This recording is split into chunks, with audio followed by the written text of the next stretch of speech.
소크라테스와 한 끼 식사를 할 수 있다면 내가 가진 모든 기술을 주겠다. 애플 창업자 스티브 잡스가 했던 말입니다. 소크라테스 철학이 지금까지 생명력을 가지는 이유는 제자인 플라톤의 제자인 아리스토텔레스가 그 사상을 훨씬 더 풍부하게 발전시켰기 때문입니다.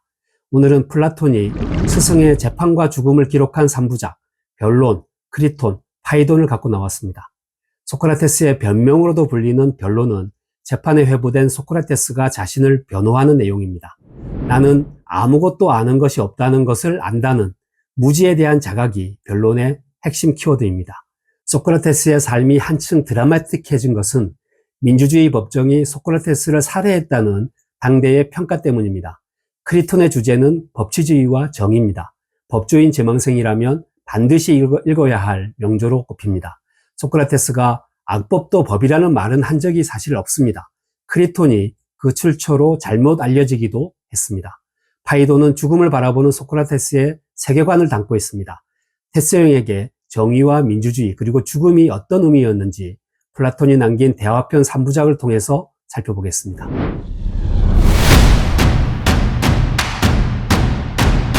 기원전 5세기는 아테네의 민주주의가 뿌리내리던 시기였습니다. 투표권을 가진 시민은 누구나 추첨을 통해서 관직에 오르거나 배심원이 될 수 있었습니다.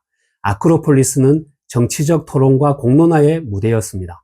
소크라테스가 다른 철학자와 달랐던 점은 진리를 탐구하는 방법이었습니다. 그는 지혜를 가르치는 것이 아니라 끊임없이 질문을 던져서 상대방의 자신의 무지를 인정하고 마침내 진실을 깨닫도록 하는 이른바 소크라테스의 아이러니라고 불리는 방법론을 사용했습니다.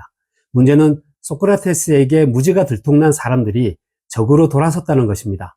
그들은 소크라테스가 나라의 신을 믿지 않는다, 교활한 말로 청년들을 타락시킨다면서 고발을 합니다. 풍기문란죄를 적용한 것입니다. 사실 소크라테스가 고발당한 직접적인 이유는 그가 기성세대를 공격한다고 봤기 때문입니다.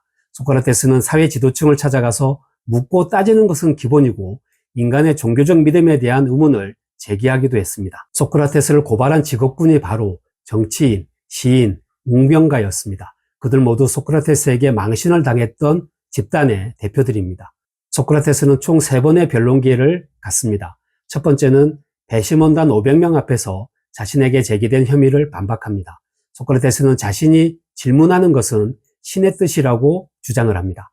자신의 친구가 델포이 신전에 가서 소크라테스보다 현명한 사람이 있느냐고 물었더니 절대로 없다는 신탁이 왔다는 것입니다. 소크라테스는 자신보다 현명한 사람이 정말 없는지 확인하기 위해서 세상의 현자들을 만나 질문하게 됐다고 설명을 합니다. 그런데 명성이 높은 사람들, 시인이나 정치가, 웅병가는 모두 공통된 오류에 빠져 있었다고 소크라테스는 주장을 합니다. 얕은 지식만 알면서도 세상 만사 고차 방정식을 모두 안다는 착각에 빠져 있었다는 것입니다. 소크라테스는 마침내 신이 나를 현명하다고 한 것은 인간의 지혜가 보잘것없다는 것을 알고 있었기 때문이다. 나 자신이 사소한 것이든 위대한 것이든 어떤 지혜도 갖고 있지 않다는 것을 알고 있었기 때문에 나보고 현명하다고 한 것이라고 해석을 합니다. 그리고 소크라테스는 나는 아무것도 모른다는 것을 안다는 그 유명한 명언을 남기게 됩니다. 소크라테스가 끝까지 자신의 무죄를 주장하자 배심원단은 280대 220으로 유죄 판결을 내리게 됩니다. 두 번째 재판에선 어떤 처벌을 내릴지가 논의가 됩니다. 소크라테스는 자신은 처벌이 아니라 오히려 올림픽 우승자 같은 대접을 받아야 한다고 변론을 합니다. 또 배심원들이 나를 풀어주면서 앞으로는 입을 다물라, 철학을 그만두라는 조건을 단다 하더라도 나는 질문을 던지고 따져 묻는 일을 멈추지 않겠다고 선언합니다. 죽음을 각오하는 듯한 말도 합니다. 저승에서 그리스 신화의 영웅 미노스 왕이나 호메로스를 만나 대화할 수 있다면 기꺼이 죽을 수 있다. 저승에서도 누가 현명한지 또는 현명한 척 하는지 조사할 것이다. 화가 난 배심원단은 380대 120으로 사형을 선고합니다.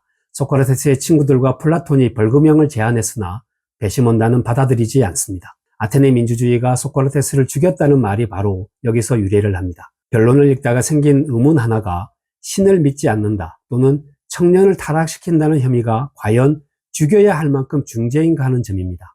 소크라테스는 스파르타와의 펠로폰네소스 전쟁에 3번 참전한 군인이자 유명한 인사였기 때문에 사형을 선고하기가 결코 쉽지는 않았을 것입니다. 소크라테스가 고발된 진짜 원인을 추적하려면 시대적 상황을 살펴야 합니다. 아테네는 펠로폰네소스 전쟁에서 패배하면서 국가적 자존심이 땅에 떨어집니다. 경제난으로 먹고 살기 힘든 불안의 시대였습니다. 여기다 스파르타는 아테네의 30인 참주로 불리는 과두정을 수립합니다. 소크라테스가 재판을 받던 시기는 이제 막 과두정이 무너지고 아테네의 민주주의가 다시 찾아왔을 때입니다.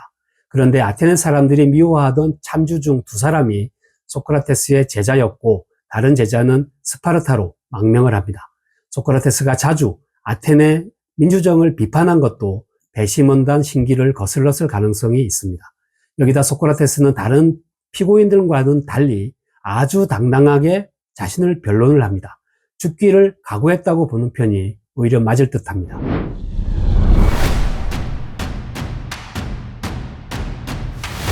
크리톤은 감옥에서 죽음을 기다리던 소크라테스와 그의 친구 크리톤의 대화가 뼈대입니다.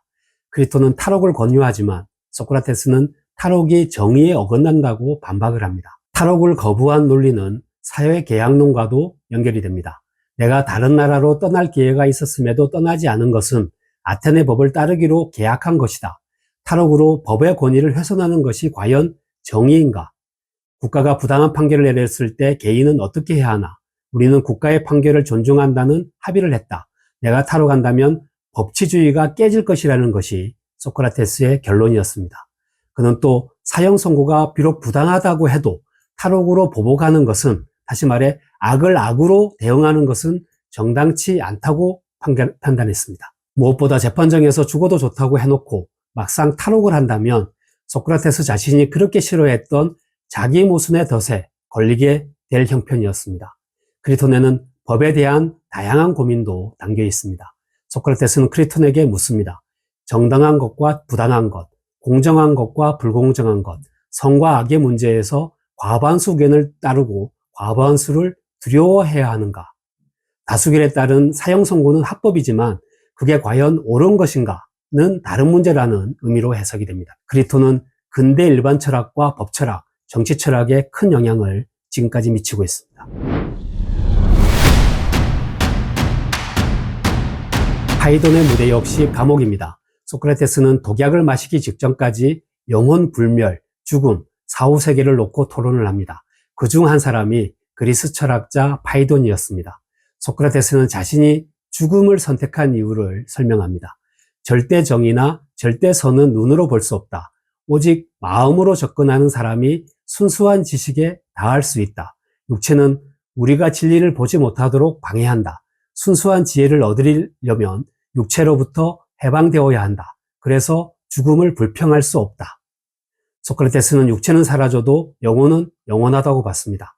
죽음을 선택한 이유 역시 영혼 불멸을 믿었기 때문입니다.